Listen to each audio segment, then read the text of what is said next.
Hi, it's me. And as promised, I'm going to finish the story I was telling you yesterday. I think I left off where I was watching the boys for those 2 weeks. And yeah, but from there, this is what happens next. Dory tells me, I think this was, again, months after the time that I watched the boys, but months later, she calls me and she says, my mother just died. Do you think you could go and take care of my father until he could decide what he's going to do? And I thought, sure, why not? I was working in between jobs, doing house cleaning mainly. I had left the fire department, so I was just doing jobs here and there, but doing quite well with the housekeeping. But this came along, and I thought, sure, I'll help him. It didn't sound like it was going to be a very long time. You know, you couldn't live there alone that long.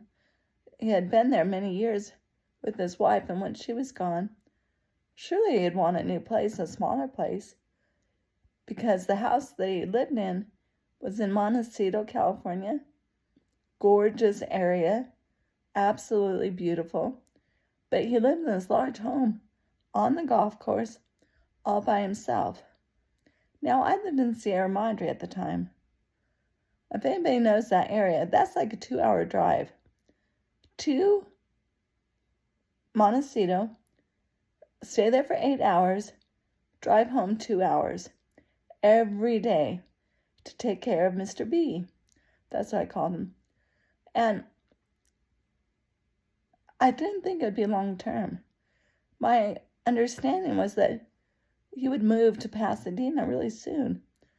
But he wasn't ready to leave his property. That was very obvious.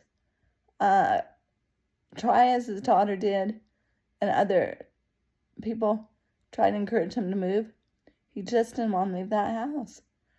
So I ended up being hired on as a secretary because Mr. B would also have a lot of business meetings. He was very wealthy, very established, very giving, very obstinate. Very strong man.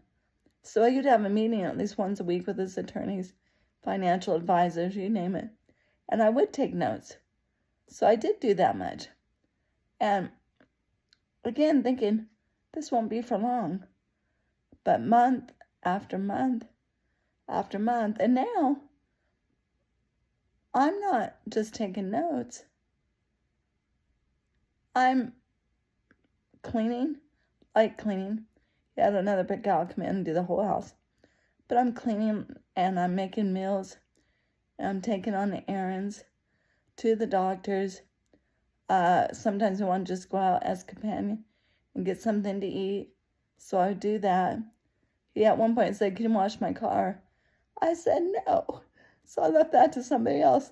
It's okay, there's only so much I could do in one day.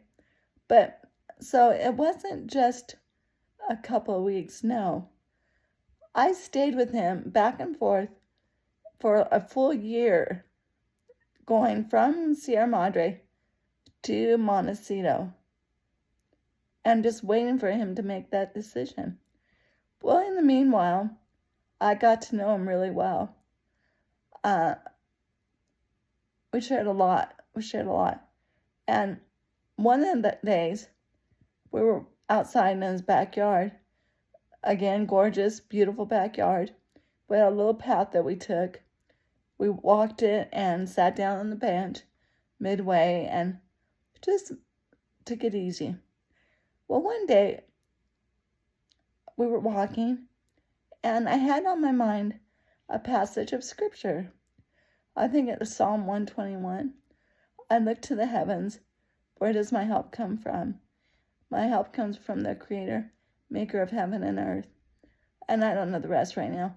But he starts to tear up. And I'm like, Mr. B, what's wrong? He goes, I know that one. I said, you know that?